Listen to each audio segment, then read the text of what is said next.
ज्ञान YouTube channel में जुड़े हुए सभी सत्संगी जनों एवं प्रबुद्ध श्रोताओं का स्वागत है। सभी का अभिनंदन है और सभी को मेरा प्रेम पूर्वक जय श्री। वैशेषिक दर्शन के पिछले जो छठा अध्याय का जो प्रथम भाग प्रथम आनिक जो था उसमें सामूहिक सांधिक धर्म अधर्म का निरूपण किया गया कि जो है वही दान और हिंसा आज जो है धर्मों का वर्णन किया गया और दाता और जो ग्रहीता उनको भी बताया गया। अब आगे जो है इस छठे अध्याय के दूसरे भाग में वैयक्तिक धर्म अधर्म का निरूपण करना अभिष्ट। ये तो सामूहिक बताया गया पहले अध्याय में। अब वैयक्तिक जो व्यक्तिगत धर्म अधर्म है उसको बताने का जो है उपदेश महर्षि कणाद ने किया है। तो वो वैयक्तिक भी दो प्रकार का है, एक तो दृष्ट और एक अदृष्ट। एक तो दिखाई देता है, दूसरा जो दिखाई नहीं देता है। अपने कर्तव्य का अनुष्ठान करना न करना धर्म और इससे विपरीत अधर्म होता है। अपने कर्तव्य और अकर्तव्य का अनुष्ठान करना, कर्तव्य पालन ही धर्म है। हमारे आचार्य ने बताया कर्तव्य पालन ही धर्म है। किस समय हमको क्या करना चाहिए, यही धर्म। हाँ, वो जो है आदमी कर्तव्य पालन नहीं करता है। जहां दान आदि का नौबत आती लोग मुंह छिपा लेते हैं, पीछे हट जाते हैं। परोपकार पर सेवा के टाइम में पीछे हो जाते हैं। ये अवसर बार बार नहीं मनुष्य को मिलते हैं, लेकिन अवसर चूक गए, फिर चूक गए, समझ लो अब तुमने जो है धर्म नहीं किया है। धर्म की उपेक्षा की है।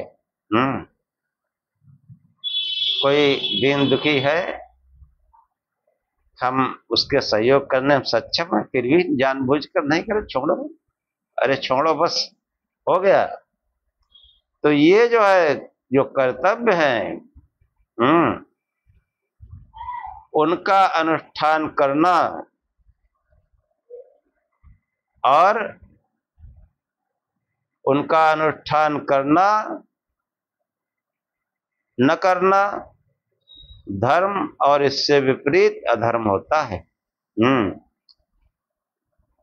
कि उनका अनुष्ठान करेंगे कर्तव्य कर्मों का तो धर्म होगा, और उनका अनुष्ठान नहीं करेंगे तो फिर अधर्म हो जाएगा। प्रत्येक व्यक्ति कुछ ऐसे कार्य करता है जिनका फल और प्रयोजन दृष्ट होता है।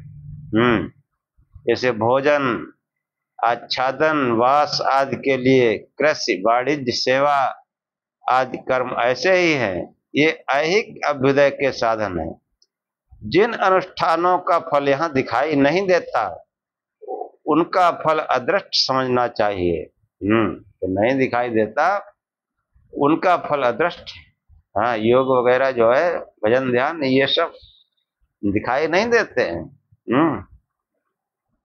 तो इसी भावना को समझाते हुए सूत्रकार जो है ये छठे अध्याय का जो दूसरा भाग है उसका प्रारंभ करता है, और वहीं से आज का आख्यान आरंभ करते हैं।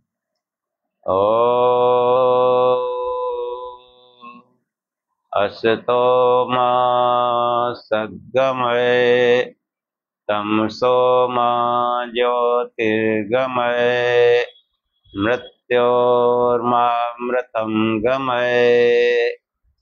हे परम गुरु, हे परमात्मा, हमें असत्य से सत्य की ओर ले चलो, अंधकार से प्रकाश की ओर ले चलो तथा मृत्यु से अमरता की ओर ले चलो।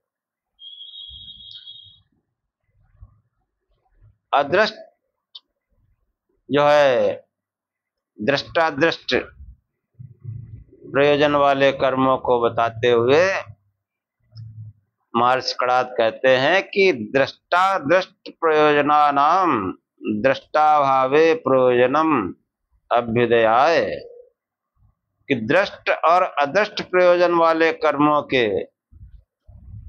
दृष्टाभावे यानी दृष्ट प्रयोजन के अभाव में प्रयोजन अदृष्ट समझना चाहिए कल्याण के लिए, कल्याण के लिए। कि जो है माना जाता है कि जैसे कोई यज्ञ है, जैसे वाजपेयी यज्ञ है, इन अनुष्ठानों का फल इस लोक में प्राप्त नहीं होता। माना जाता है यज्ञ वगैरह करो अगले जन्म में प्राप्त होगा, या परलोक में प्राप्त होगा, स्वर्गलोक में प्राप्त होगा। अनुष्ठाता जिस देह के रहते अनुष्ठान करता है, उसी देह के रहते उसके फल को नहीं भोग पाता। देहांतर प्राप्त पर फल भोग मिलने के कारण उसे अदृष्ट कहा जाता है। अनुष्ठान काल के देह द्वारा वह नहीं भोगा जाता। कर्म अथवा अनुष्ठान दृष्ट है, परंतु उनका फल अथवा प्रयोजन दृष्ट नहीं है। अनुष्ठान क्रिया रूप है, वह पूरा होने पर समाप्त हो जाता है। अनुष्ठान काल का देह भी कालांतर में समाप्त हो जाता है। अनुष्ठाता आत्मा में अनुष्ठान से धर्म नामक गुण विशेष अव्यक्त हो जाता है। यह उस समय तक विद्यमान रहता है जब तक जन्मांतर में आत्मा अनुष्ठित कर्म का फल भोग नहीं करता। कुछ ऐसे कर्म भी है इस जन्म में भी उनका भोग मिलता है, और कुछ जो इस जन्म में नहीं मिलते वो अगले जन्म में मिलते हैं। तो ये जो है इसी प्रकार निषिद्ध कर्मों का अनुष्ठान, जो निषिद्ध कर्म है उनका भी यही है। उनका भी अनुष्ठान आत्मा में अधर्म नामक गुण विशेष को अभिव्यक्त करता है। ऐसे धर्म अधर्म को अदृष्ट पद से कहा जाता है, क्योंकि यह अनुष्ठान कालिक देह में अनुष्ठित कर्म फल के प्रयोजक न होकर जन्मांतर में प्राप्त देह में फल के प्रयोजक होते हैं। व्यवहारिक दृष्टि से दृष्ट और अदृष्ट की अन्य प्रकार से व्याख्या भी संभव है। जिसके कर्म का फल केवल कर्ता को मिले वह अदृष्ट, तथा जिस कर्म का अन्यों को फल मिले वह दृष्ट समझना चाहिए। जिसका फल सिर्फ करने वालों को मिले, जैसे आप भजन करते हैं, योगानुष्ठान करते हैं, तो उसका फल आपको ही मिलेगा। और कोई यज्ञ करते हैं, कोई भंडारा करते हैं, कोई कुआं बावली धार्मिक कार्य करते हैं, तो इसका फल अन्य लोगों को मिलता, समाज के लोगों को मिलता है। जिस फल को सब भोग सकते हैं, अनुभव कर सकें, देख सकें, वह दृष्ट, और जिसके फल को अन्य कोई न भोग सके, केवल कर्ता उसे पाए देखे, तो वह कर्ता के अतिरिक्त सभी के लिए अदृष्ट है, अभुक्त है। और विशेषकर जो योगानुष्ठान है वो अदृष्ट है, जिसका फल आपको ही मिलेगा। भजन करेंगे तो आपको ही मिलेगा। सामाजिक व सांघिक व्यवस्था, नियम कानून ऐसे ही कर्म है जिनका फल उन व्यक्तियों की सीमा में रहने वाले सबको प्रभावित करता है। यद्यपि उन व्यवस्थाओं नियमों के निर्माता अनुष्ठाता सब नहीं होते। एक के किए यज्ञादि कर्म अनुष्ठान का वायु आदि शुद्ध फल अनेकों को मिलता है। यह इन कर्मों को दृष्ट फल है। जो फल केवल कर्ता को प्राप्त हो वह अदृष्ट है, क्योंकि उसे अन्य कोई नहीं देख पाता, भोग नहीं पाता। सूत्रकार जो है ऐसे कुछ कर्मों की व्याख्या करते हुए महर्षि कणाद कहते हैं कि वो अदृष्ट जिनको जो केवल कर्ता को जिसका केवल फल प्राप्त हो और कोई नहीं देख पाता, नहीं भोग पाता, वो ऐसे कुछ कर्मों को बताते हुए महर्षि कणाद कहते हैं कि अभी अभिषेचनो उपवास ब्रह्मचर्य गुरुकुल वासवान प्रस्थयज्ञदान प्रोक्षणादिं नक्षत्र मंत्र काल नियमाश्चादृष्टाय। कि अभिषेचन यानी स्नान, अभिषेचन मतलब स्नान, और उपवास, ब्रह्मचर्य, गुरुकुलवास, वानप्रस्थ, यज्ञ, दान, प्रोक्षण, दिक्, नक्षत्र, मंत्र, काल, नियम और ऐसे कर्म अदृष्टाय, अदृष्ट फल के लिए, उनका फल अदृष्ट होता है। हाँ, गुरुकुल मतलब वहां शिक्षा पाए हो तो उसका फल आपको ही मिलेगा।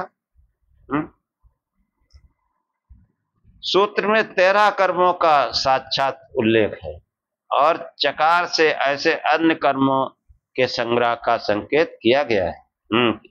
अभिषेचन, उपवास, ब्रह्मचर्य, गुरुकुलवास, वानप्रस्थ, यज्ञ, दान, प्रोक्षण, दिक्, नक्षत्र, मंत्र, काल, नियम, च अदृष्टा है। च माने और, मतलब जैसे बहुत से होते हैं तो आदि करके कहा जाता है, ऐसे ही इसमें चा शब्द से इन 13 के अलावा भी कुछ कर्मों का संग्रह है जिनके फल अदृष्ट होते हैं।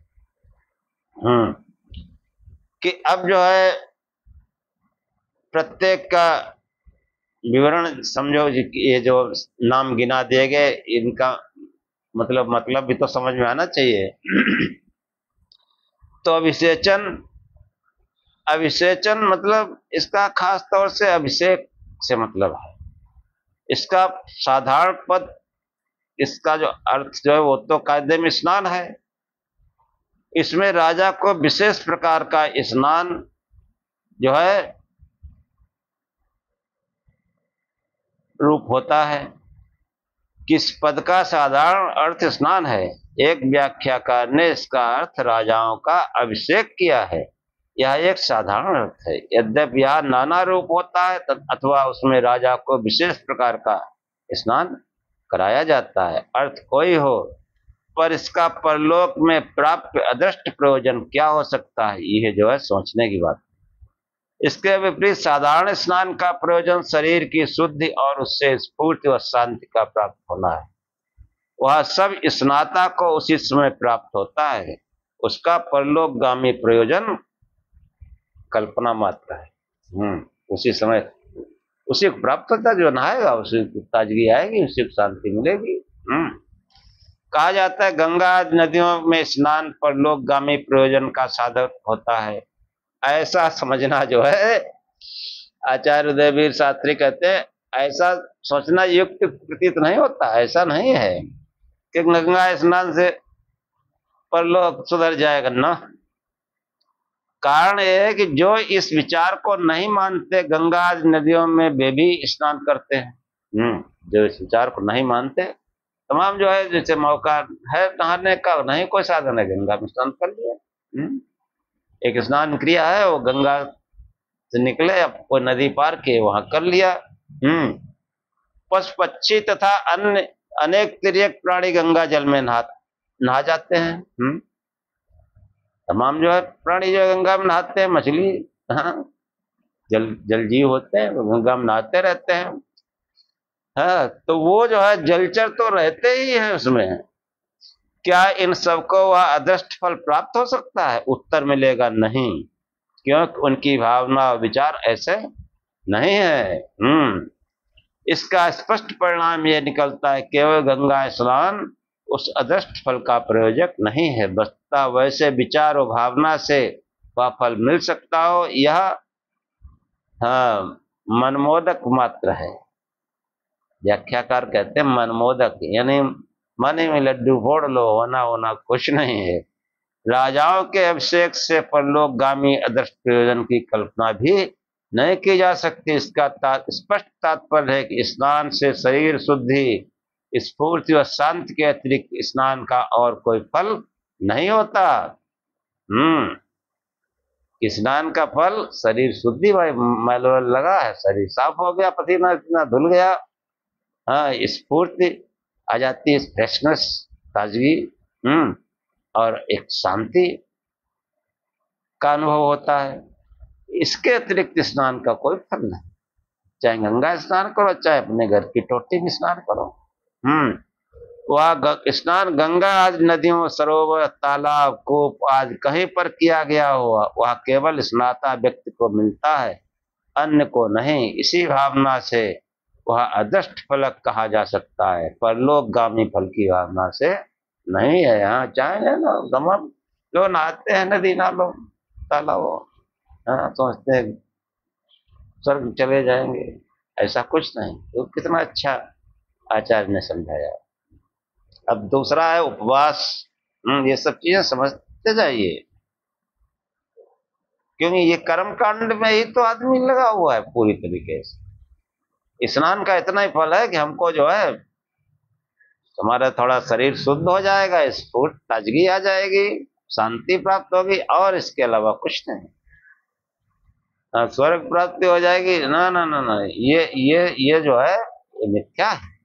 हाँ, ये जो है। और उपवास क्या है? किसी विशेष दिन अथवा आवश्यकता अनुसार आहार का परित्याग उपवास कहलाता है। इससे उपवास करने वाले व्यक्ति का स्वास्थ्य प्रभावित होता है, उसका फल अन्य किसी व्यक्ति को प्राप्त होने वाला नहीं। ऐसे उपवासों के परलोकगामी फल होने की कल्पना सर्वथा निराधार है। कि उपवास है तो इससे हमको जो है स्वर्ग प्राप्ति होगी या हमको बड़ा वो परलोक में इसका फल मिलेगा, न। उपवास केवल स्वास्थ्य कारणों से करना चाहिए। कि कोई जो है व्यक्ति का स्वास्थ्य प्रभावित होता है, उसका फल किसी अन्य को प्राप्त नहीं हो सकता है। अगर ज्यादा उपवास करोगे तो स्वास्थ्य कमजोर हो जाएगा, शरीर कमजोर हो जाएगा। या कोई जो है बीमारी है, कोई अपच, या कोई वैद्य ने बताया है कि थोड़ा जो है कुछ दिन अन्न का त्याग कर दो, फल आदि से काम चलाओ, तो वो एक स्वास्थ्य लाभ के लिए होता है। या डॉक्टर दवा देते हैं कि वो कहते हैं कि देखो खाना मत खाना, चाय पीते रहना, ब्रेड वेड खा लेना, कुछ हल्का फुल्का खा लेना, ज्यादा मत खाना। तो ये जो है ये स्वास्थ्य के लिए होता है। कोई सोचे कि इनका परलोकगामी परिणाम मिलेगा, 9 दिन उपास रह करके पानी नहीं पिएंगे, ये नहीं करें, इसका कोई जो है अदृष्ट लाभ नहीं। केवल वो शारीरिक स्वास्थ्य मात्र है। और जो तीसरा बताया ब्रह्मचर्य, कि 8 प्रकार के मैथुन का त्याग ब्रह्मचर्य है। इससे देह में वीर रक्षा होकर देह पुष्ट और समस्त इंद्रियां स्फूर्त बनी रहती हैं। इस व्रत का फल केवल ब्रह्मचर्य धारण करने वाले को मिलता है, उसका भोग अन्य व्यक्ति नहीं कर सकता। देखो ये अदृष्ट फल है सब। जन्मांतर में उसके किसी फल की प्राप्ति की कल्पना सर्वथा निराधार है। जन्मांतर में भी उसके कोई संयम से रहोगे, शरीर फिट रहेगा। ब्रह्मचर्य का पालन शरीर विशेष से संबंध रखता है, उसी शरीर में के रहते उसका फल मिलना संभव है, वह युक्त है। ब्रह्मचर्य के कारण वैश्विक कामनाओं का आत्मा में उद्रेक न होने का फल जन्मांतर में मिले, चालू जीवन में न मिले, इसका कोई नियामक हेतु नहीं है। अब अगला जो है गुरुकुलवास, जो तेरा बताया गया, तो गुरुकुल में ब्रह्मचर्य पूर्वक वास शिक्षा प्राप्ति के लिए होता है। इसका प्रयोजन गुरु के सहवास में रहकर उपयुक्त शिक्षा प्राप्त करना है। स्पष्ट है इसका जन्मांतर अथवा परलोक से कोई संबंध नहीं किया जा सकता। गुरुकुलवास में शिक्षा प्राप्ति रूप प्रयोजन उसी व्यक्ति को प्राप्त होता है, अन्य को नहीं। जो शिक्षा आपने ग्रहण की है उससे वो आप प्राप्त होगी, दूसरा थोड़े हो जाएगा विद्वान ना। इसी रूप में वह अदृष्ट फलक संभव है। और वानप्रस्थ कि 4 आश्रमों में से एक आश्रम का नाम वानप्रस्थ है, जो तीसरी संख्या पर आता है। इस व्रत का आश्रमिक अनुष्ठान का फल उसी अनुष्ठाता व्यक्ति को मिलता है, अन्य को नहीं। जो वानप्रस्थ धारण करता है उसी को उसका फल मिलता है, अन्य को कैसे मिल जाएगा। आश्रम धर्मों का पालन व्यक्ति के चालू जीवन को उन्नत बनाता है, यही उसका प्रयोजन है। जो उसी जीवन में प्राप्त होता है, इसका फल केवल जन्मांतर में प्राप्त हो ऐसी कोई निश्चित व्यवस्था नहीं। कि वो काम किया वो इस जन्म में नहीं फल मिलेगा, अगले जन्म मिलेगा, नहीं, इस जन्म में ही मिलेगा, इस देह में ही मिलेगा, और अगले जन्म में काफी कुछ जाएगा। लेकिन सोचो कि ये जो है कर्म, अभी नहीं इसका फल मिलेगा, अगले जन्म में मिलेगा, नहीं, इसी जन्म में मिलेगा। और इस जन्म में अच्छे रहेंगे तो अगले जन्म में भी अच्छे रहेंगे। इस जन्म में जो है अगर मार खा रहे हैं तो फिर अगले जन्म में मार ही खाना है। तो ये जो है वानप्रस्थ और यज्ञ का स्वरूप देव पूजा व संगत करण माना गया। देव कौन है? देव है औषधि, वनस्पति तथा जल वायु आदि में विद्यमान जीवन सहयोगी शक्तियां। देखो कैसा आचार्य ने बढ़िया बताया कि यज्ञ जो है उसमें देव क्या है? औषधि। हाँ, बढ़िया औषधियों के सेवन से दिव्यता आती है। हाँ, वनस्पतियों से जो है, हाँ, जल वायु आदि इस सब में प्राण तत्व है। वो जीवनी सहयोगी शक्तियां हैं, जीवन सहयोगी शक्तियां। वो शक्तियां वही देव हैं। और ये सब शक्तियां औषधि, वनस्पति, जल वायु इन सब में विद्यमान है। उनसे जीवन जो है वो उन्नत होता है। हाँ, यज्ञ के द्वारा इनको पुष्ट और संस्कृत किया जाता है। यज्ञ के द्वारा इनको पुष्ट किया जाता है और व्यवस्थित किया जाता है यज्ञ। हाँ, ज्ञान यज्ञ भी है इसमें। हाँ, द्रव्यमय यज्ञ भी है, और सबसे बड़ा यज्ञ जो है योगानुष्ठान है। तो ये जो है यही देवों की पूजा है। उन वस्तुओं के उपभोग द्वारा व्यक्ति का जीवन सुचारू रूप से संचालित रहता है। इस प्रकार की यज्ञिक भावना व्यक्ति में उदार भाव का उद्रेक करती है। उसके व्यक्ति जन समाज के अधिक संपर्क में आता है। उससे व्यक्ति जो है जन समाज के अधिक संपर्क में आता है और वैश्विक कामनाओं से उद्विग्न होकर अध्यात्म के साथ संबंध जोड़ने के लिए प्रयत्नशील रहता है। यही संगत का स्वरूप है। संगत का यही स्वरूप है। किसी अच्छे व्यक्ति के संगत में रहोगे, इस प्रकार के अनुष्ठान से यज्ञ करता व्यक्ति की उदात्त भावनाओं में अभिवृद्धि होती है। ये फल यज्ञ के अकर्ता को कभी प्राप्त नहीं हो सकता है, इसमें कोई प्रमाण नहीं। कैसे अनुष्ठानों का फल जन्मांतर अथवा परलोक में प्राप्त हो, ऐसा कोई प्रमाण नहीं। अब इसके बाद दान आता है। इसकी सीमा में वस्त्र दान, धन दान, पशुदान, विद्यादान आदि सभी आ जाते हैं। दान का तात्पर्य है वस्तु आदि पर अपने अधिकार का परित्याग कर दूसरे का अधिकार स्वीकार करना। हाँ, कितनी बढ़िया बात है ये कि अपने अधिकार का परित्याग कर दूसरे का अधिकार स्वीकार करना। जैसे कोई जरूरतमंद है, वो आपके पास कोई वस्तु है अधिक मात्रा में अपने उपयोग के अलावा, तो वो जो जरूरतमंद है उसका अधिकार है उस पर, ऐसा मन स्वीकार करना चाहिए। यही यज्ञ है। तो ये जो है ऐसे अन्य दानों से विद्यादान में कुछ विशेषता है। जो विद्यादान है उसमें कुछ विशेषता है। विद्यादान में दाता का अधिकार उस पर बना रहता है और अदाता का अतिरिक्त अधिकार हो जाता है। कि जो है विद्यादान क्या है कि आप दान भी कर दो और उस विद्या पर आपका अधिकार भी बना रहता है। जैसे धन दान कर दोगे तो जिसको दे दिया, अब उस धन पर आपका कोई अधिकार नहीं। कोई वस्तु दान कर दोगे उस पर आपका कोई अधिकार, चाहे अन्न हो, वस्त्र हो, कुछ भी हो। लेकिन विद्यादान कुछ अलग है। कि विद्या दान कर भी दोगे और फिर भी उस विद्या पर आपका अधिकार बना रहता है। हाँ, और उस पर जो है अदाता का अधिक और अधिकार हो जाता है। हाँ, अतिरिक्त मतलब एक ही वस्तु है, आपका अधिकार में कोई कटौती नहीं हुई और अतिरिक्त दूसरा जो है जिसको आपने विद्या सिखाई उसका अधिकार हो जाता है। इसलिए विद्या दान जो है सबसे बड़ा दान। हाँ, यही कहा गया कि तेजस्वी नावधितमस्तु।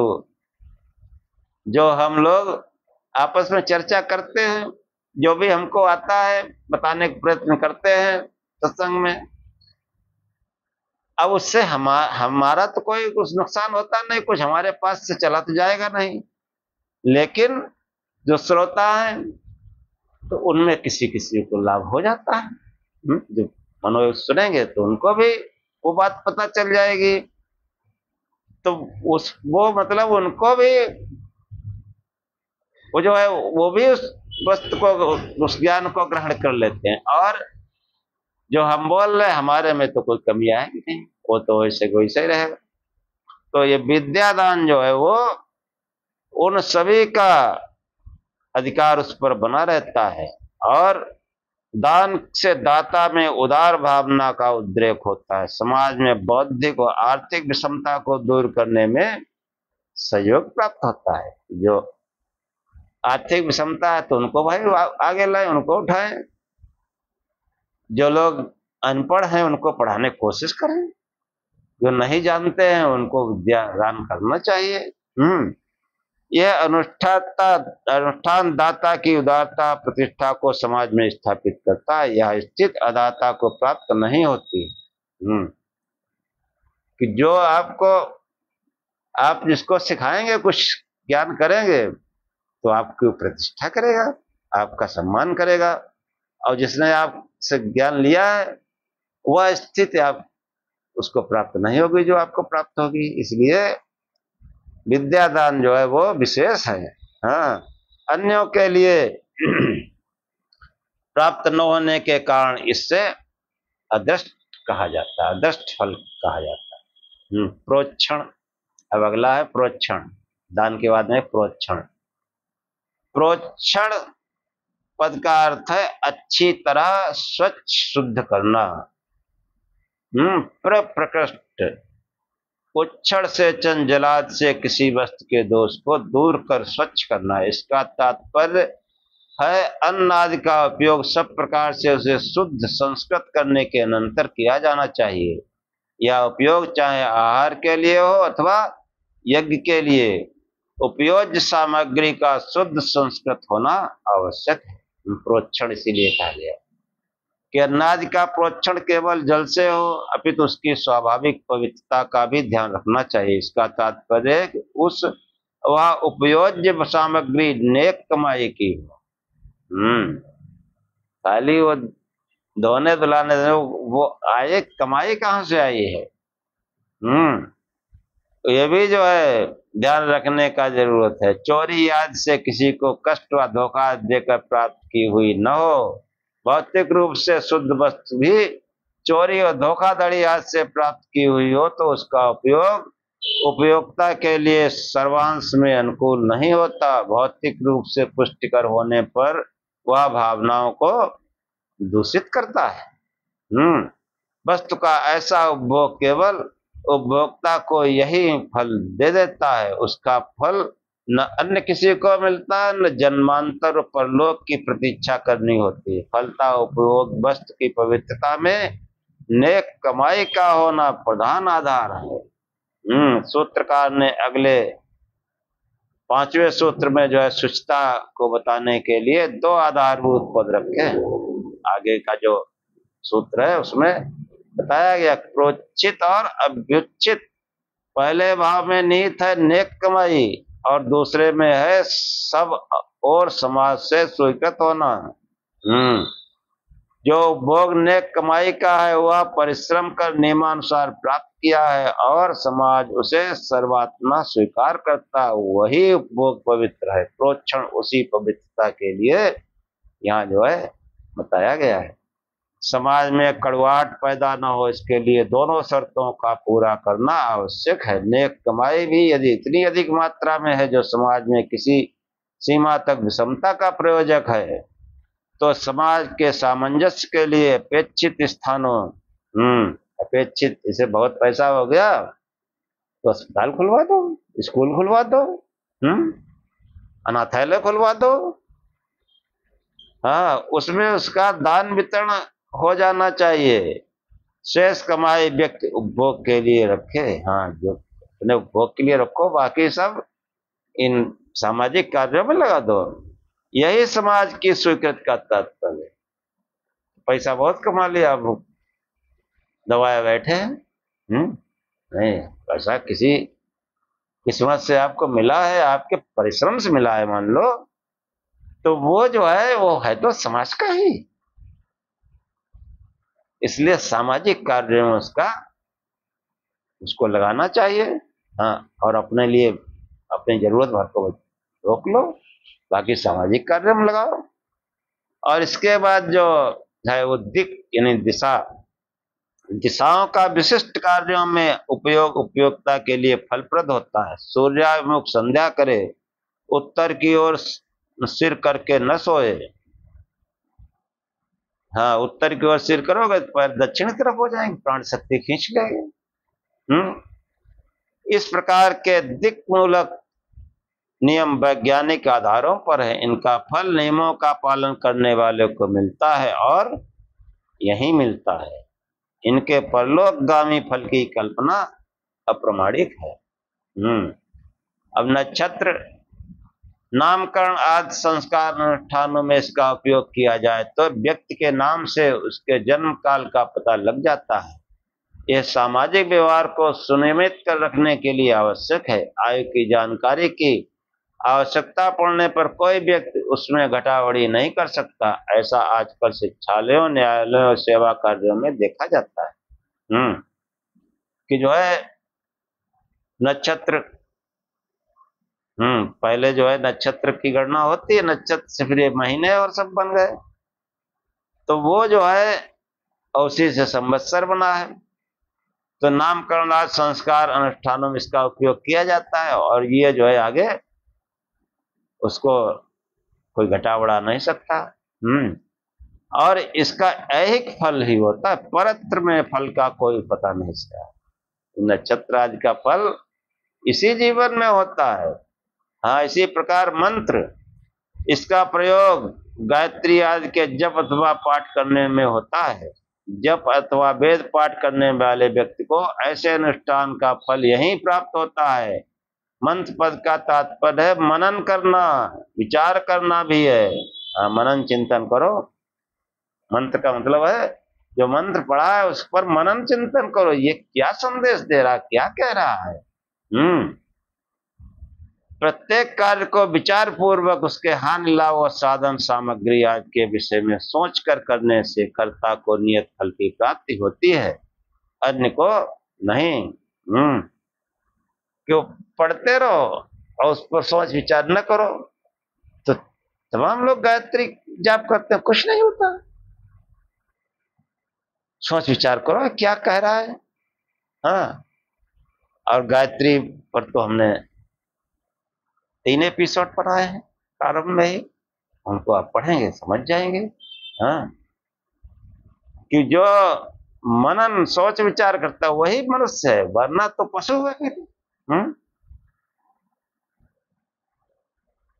हाँ, निरुक्त का जो है उल्लेख करते हुए बताया था पहले आख्यान में।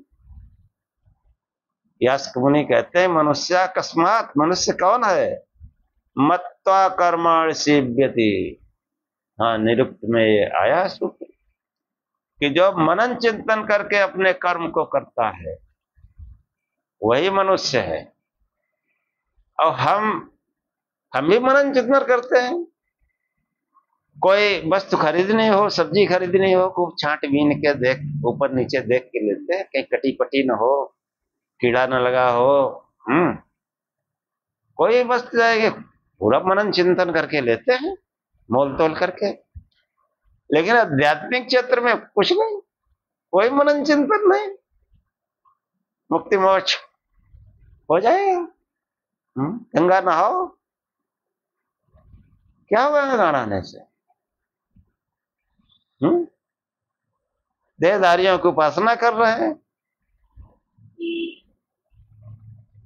मोक्ष की इच्छा करते हैं। कैसे होगा मोक्ष? मोक्ष समझते भी नहीं कि मोक्ष होता क्या है। ये जो है मत्वा कर्म सिद्ध्यति, मनन चिंतन करना चाहिए कि कोई देहधारी ईश्वर नहीं हो सकता। देहधारी तो 5 तत्वों से, 3 गुणों से बना होगा।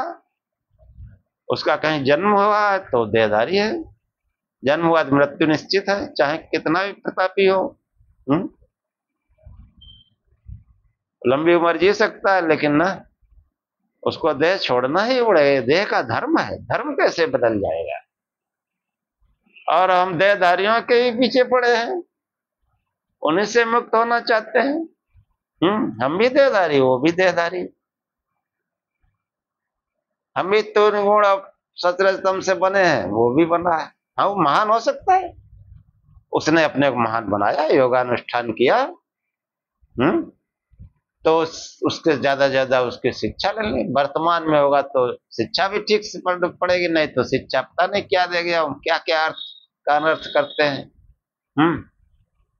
तो हम भी जो है उस योगानुष्ठान से, भजन ध्यान से ही तो महान बन सकते हैं। किसी मनुष्य के जो है उसकी उपासना से महान नहीं बन सकते। ये है मनन चिंतन करना। हाँ, विचार करना, प्रत्येक कार्य को विचार पूर्वक उसके हानि लाभ व साधन सामग्री आदि के विषय में सोच कर करने से कर्ता को नियत फल की प्राप्ति होती है।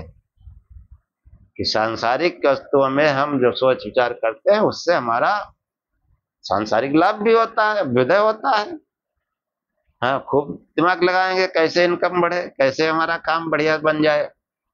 और जो अध्यात्म है उसमें भी बिना विचार के चले जाओगे नहीं, इसलिए उसमें बराबर विचार करो, सत्संग करो, बौद्धिक सत्संग करो, वैदिक सत्संग करो, अन्यथा फिर यही तमाशा में पड़े रहोगे। कोई जो है सूरज को निगल लेगा, कहीं सूरज 1 महीने खड़ा रहेगा, कहीं चंद्रमा मुर्गा बन जाएगा। हाँ, यही सब इससे कहानी पढ़ो। और शिक्षित युवा जो विचार करता है वो कहता है बकवास है, क्योंकि उसको हमने सिखाया नहीं सनातन, मूल सनातन क्या है। इन वेदों और उपनिषदों का, अपने 6 शास्त्रों का कोई प्रवचन ही नहीं करता। सब धर्माचार्य जो है बने पाखंडी, दुकानें खोले बैठे हैं। सनातन के बारे में जो है, पहली बात तो उनको खुद ही नहीं जानकारी, जानकारी है भी तो वो उनकी दुकान न फीकी पड़ जाए, इसलिए वो सब करते हैं माता। करोड़ों और वो संपत्ति बनाए हैं। ये कहाँ गया परिग्रह? त्याग ही मनुष्यता है। यजुर्वेद सिखाता है त्याग ही मनुष्यता। जितने त्यागी हुए वही महान हुए। जितने त्यागी हुए वही महान हुए। जो करोड़ों और वो संपत्ति, हजारों शौचालय, हाँ यही चिल्लाते हैं चेले, हजारों शौचालय हैं, एशिया का सबसे बड़ा शौचालय बना है गुरु जी के यहाँ। शौचालय, शौचालय से ज्ञान हो जाएगा? तो ये जो है, ये बहुत ही मनन चिंतन और विचार करके जो है मंत्र का यही अर्थ है। हाँ, काल, अगला है काल, समय के अनुसार कार्य करना कर्ता को सुखप्रद होता है, यही इसका तत्व है। जो काम करें समय से खाना, समय से जागना, समय से सोना, अपने जीवन को अनुशासित रखना। कि सब्जी मंडी में कहो यहाँ हम ध्यान करेंगे, जब चहल पहल पूरा घर में जो है कटर पटर होगा, जब हम ध्यान करेंगे ना, उसके लिए समय है। जब चहल पहल शुरू हो उसके पहले कर लो भजन ध्यान, जब सब सो जाए तब जो है भजन ध्यान करो या सब अपने अपने बिस्तर पहुंच जाए, अब करो काम तुम।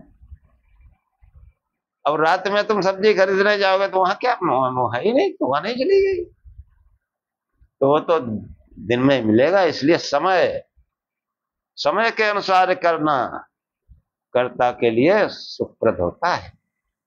हाँ, यही इसका तात्पर्य। नियम, समाज प्रशासन के नियमों व्यवस्थाओं का यथायथ पालन करना कर्ता के लिए अच्छे परिणामों को सामने लाता है। जो सामाजिक नियम है, जो सरकारी नियम है, उनको पालन करने पर अच्छे परिणाम आते हैं, उनको तोड़कर जो है अच्छे परिणाम नहीं आते। हाँ, तो ये जो है योग शास्त्र विहित शौच, संतोष आदि नियमों का पालन भी समाज व्यवस्था को सुरक्षित रखने के साथ अनुष्ठाता व्यक्ति के अभ्युदय में सहयोग देता है। यम नियम है, उनका पालन करिए। हाँ, अब देखो, ये जो 13 पदार्थ हैं, अभिषेचन आदि सब अनुष्ठान, ये वैयक्तिक धर्म है। अनुष्ठाता इनके फल को पाता है और यही प्राप्त कर लेता है। ये जो बताए गए हैं ये सब वैयक्तिक धर्म है। मानव में प्रमाद व आलस्य की संभावना सदा बने रहती है। दूरदर्शी ऋषियों ने विचार कर कि मानव प्रमाद आदि से अभिभूत होकर इन अनुष्ठानों का परित्याग न कर बैठे, एक दृष्टजन्य परलोकगामी आकर्षक फल भोगने को सामने खड़ा कर दिया। कि इन कर्मों में प्रमाद न करे, इसलिए जो है वो हमारे महापुरुषों ने एक अदृष्ट परलोकगामी सुख खड़ा कर दिया कि स्वर्ग की प्राप्ति होगी, इसलिए करो। जिसके स्वभाव दुर्बल मानव अज्ञात भय से इन आवश्यक अनुष्ठानों की ओर सदा आकृष्ट रहे और अभ्युदय प्राप्त कर सके। इस रूप में दृष्ट और अदृष्ट सब यही संपन्न हो जाता है। इसका ये अभिप्राय नहीं कि परलोक जो है अनपेक्षित है, परंतु प्रस्तुत प्रसंग में सूत्रकार ने जिन अनुष्ठानों का उल्लेख किया है उनमें उनके अनुसार सूत्रकार की भावना का सामंजस्य पूर्वोक्त विचारों से स्पष्ट होता है। इसमें परलोक की अपेक्षा नहीं है। उसकी कोई अपेक्षा नहीं कि परलोक भी है। हाँ, समाज में भलाई बुराई दोनों रहा करती हैं। ऐसी स्थिति में जो है मार्क्स कड़ात का कहना है कि जो है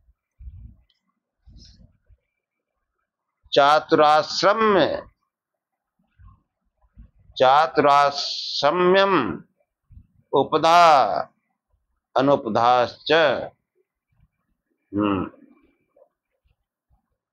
कि जो चारों आश्रम में होते हैं, दोष और अदोष दोनों होते हैं चारों आश्रम में। मानव समाज जो है वो 4 आश्रमों में विभक्त है। ब्रह्मचर्य, गृहस्थ, वानप्रस्थ, संन्यास। पहला आश्रम बाल्यकाल और छात्रावस्था है।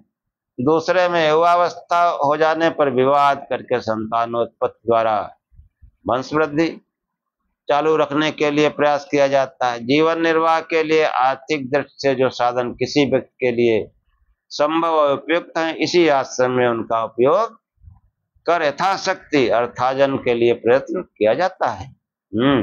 यह आश्रम समाज के संगठन की रीढ़ है।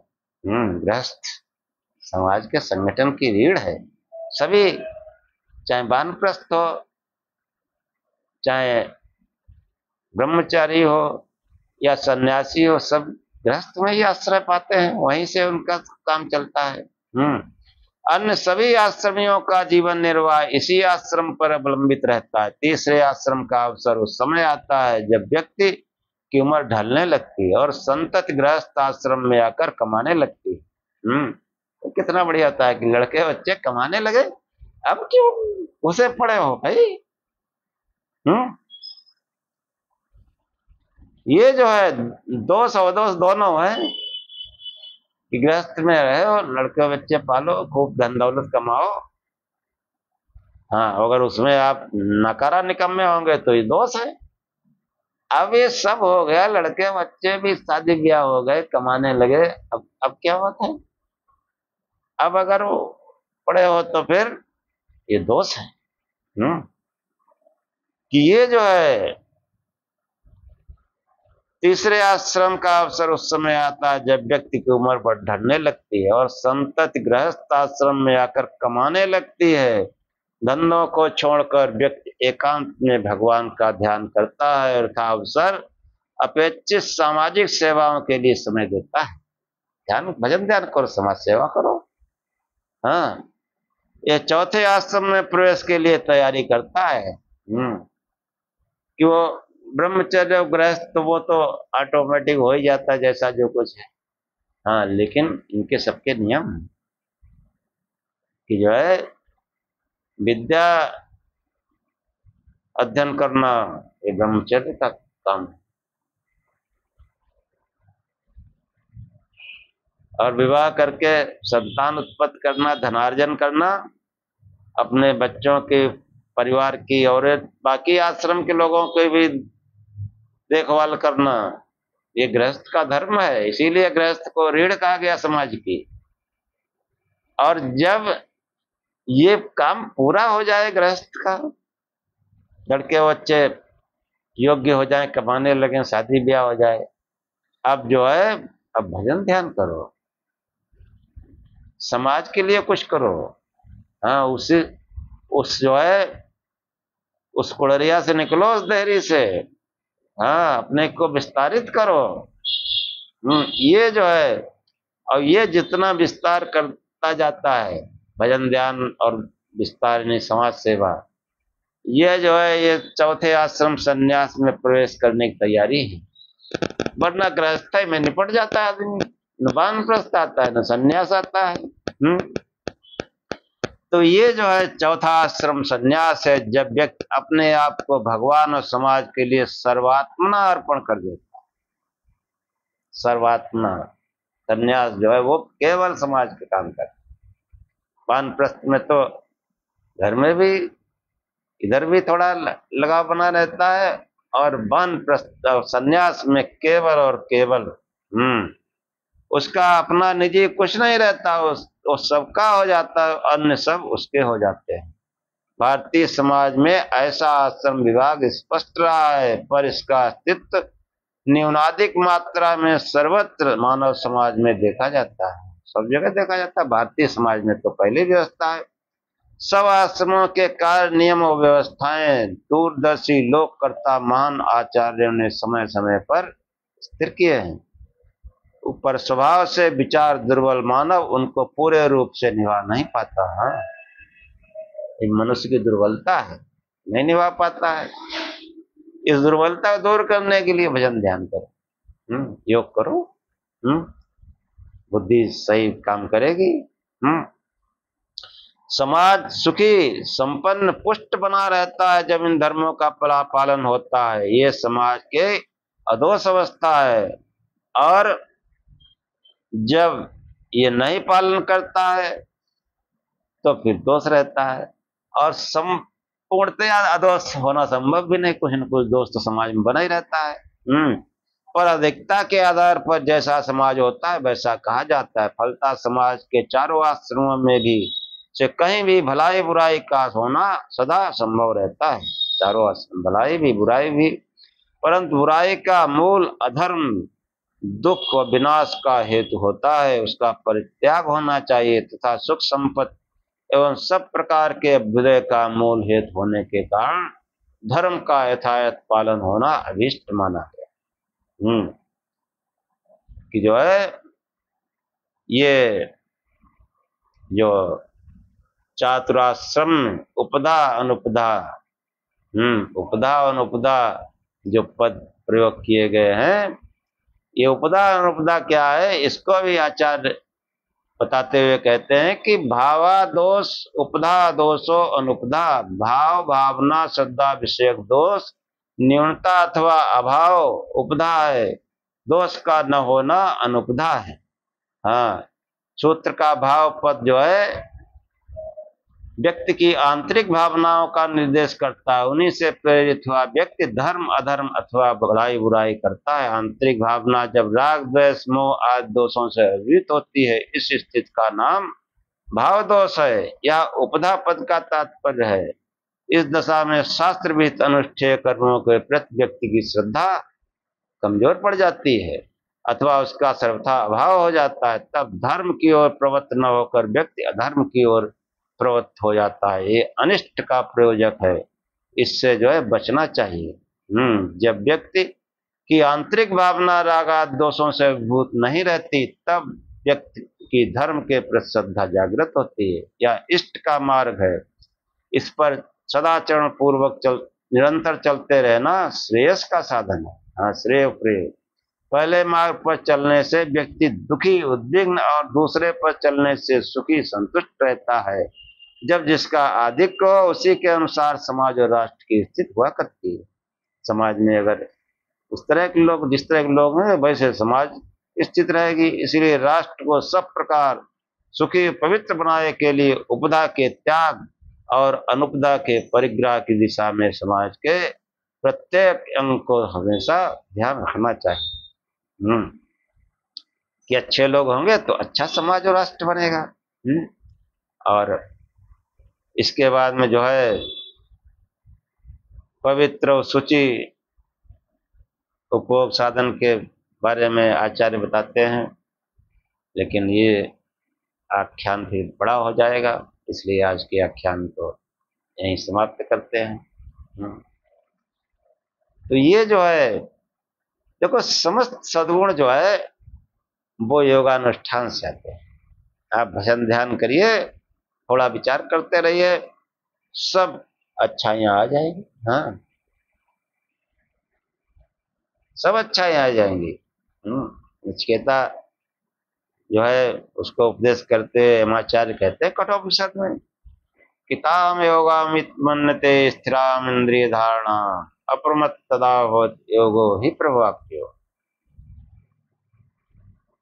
कि हे नचिकेता, इंद्रियों की स्थिर धारणा को योग कहते हैं। जब इंद्रियां जो है अपने विषयों का चिंतन न करके स्थिर हो जाएं, उस मन के साथ लगकर चेतन तत्व का अभ्यास शुरू कर दें,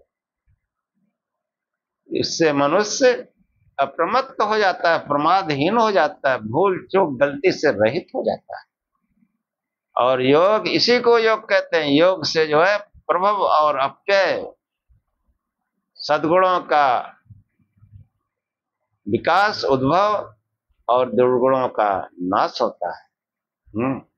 इसलिए जो है योग यानी प्रकाश स्वरूप से ध्यान, यही योग है। हाँ, शिव नाम का जाप, ये उस योग में सहायक है। साकार रूप में भगवान शंकर की उपासना, बस इतना ही करना है। इसी के साथ आज का आख्यान समाप्त करते हैं। ओम सहनाववतु सहनौ भुनक्तु सह वीर्यं करवावहै तेजस्विनावधीतमस्तु मा विद्विषावहै। ओम शांति शांति शांति। हे परमात्मा, हम दोनों श्रोता और वक्ता की साथ साथ रक्षा करें, साथ साथ पालना करें। हम दोनों साथ साथ बल को बढ़ावें, पराक्रम करें। हमारा पढ़ा पढ़ाया एक साथ तेजस्ता को प्राप्त करें, हम आपस में द्वेष न करें। हे परमात्मा, हम दोनों को त्रिविध शांति प्राप्त हो, हमारे जीवन में दैहिक दैविक भौतिक किसी प्रकार का कष्ट न आए। ओम शांति शांति। जय श्री।